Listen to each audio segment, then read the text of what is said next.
ধান চাষি বন্ধুরা আসসালামু আলাইকুম। বন্ধুরা, আজকে আমরা জানবো ধান ক্ষেতের আগাছা নাশক সম্পর্কে। আগাছা দমনের জন্য কি কি আগাছা নাশক প্রয়োগ করলে আমরা ধান খেতে আগাছা দমন করতে পারবো, তো আমরা সেই ওষুধটির নাম জানবো। তো বন্ধুরা, আমি যে ওষুধটির নাম বলবো, এই ওষুধটা যদি আপনারা একবার প্রয়োগ করেন, মানে নিয়ম অনুযায়ী মাত্রা অনুযায়ী প্রয়োগ করতে পারেন, তাহলে কিন্তু আপনাদের ধান ক্ষেতের যে আগাছা আছে আগাছা দমন করতে পারবেন। তো এই ওষুধটা কিন্তু মাত্রা কম বেশি করা যাবে না, মাত্রা অনুযায়ী প্রয়োগ করতে হবে।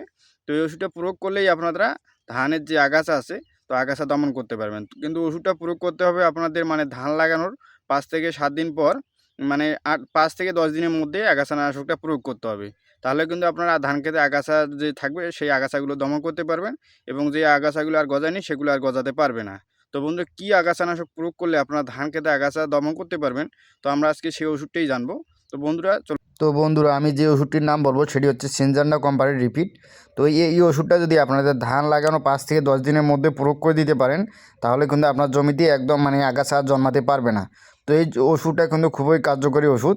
তো এটা একটা হচ্ছে আগাছানাশক। এটা আপনার প্রয়োগের মাত্রা হচ্ছে বিঘা প্রতি 130 থেকে 150 ml, মানে 150 ml, এবং একর প্রতি হচ্ছে 400 থেকে 500 ml।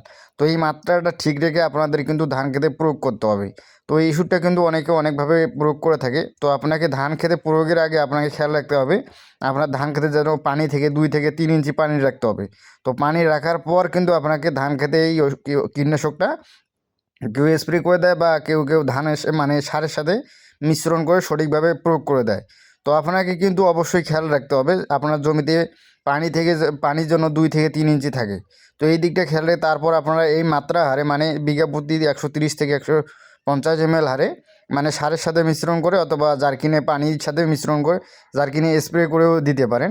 তো সারের সাথে দিলে একসাথেই একবারেই দেওয়া যায়, কিন্তু জারকিনে যখন আপনারা স্প্রে করবেন, স্প্রে মেশিন দিয়ে স্প্রে করার সময় অবশ্যই একটা মাত্রা আছে।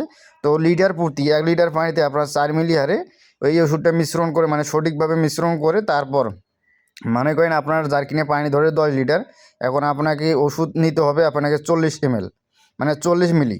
এই 40 মিলি ওষুধ এবং 10 লিটার পানি সুন্দরভাবে মিশ্রণ করে আপনার জারকিনের সাথে স্প্রে করে যায় 1 জারকিন পানির জন্য। এখন আপনার 130, মানে 130 থেকে 150 ml পানি লাগে, মানে ওষুধ লাগে 1 বিঘা জমিতে। তো এই দিকটা হিসাব রেখে জয় জারকিন পানি হয় বা জয় মেশিন পানি হয়, আপনাদের জমিতে স্প্রে করে দিতে পারেন, অথবা আপনার সারের সাথে আপনার জমিতে, মানে অনেকে বেশিরভাগ সময় দেখা যায় ইউরিয়া সারের সাথে অনেকে মানে প্রয়োগ করে দেয়, এটা আর কি সুবিধা হয়। তো সেই কারণে অনেকে ইউরিয়া সারের সাথে প্রয়োগ করে দেয়। চাইলে আপনারাও সেটা করতে পারেন, তাহলে হবে কি আপনার মানে স্প্রে করার থেকে সারটা ছিটানোটা অনেক সুবিধা। তো বন্ধুরা, প্রয়োগ করার সময় এই মানে রিপিট ওষুধটা প্রয়োগ করে, এটা একটা সিনজান্ডা কোম্পানির ওষুধ।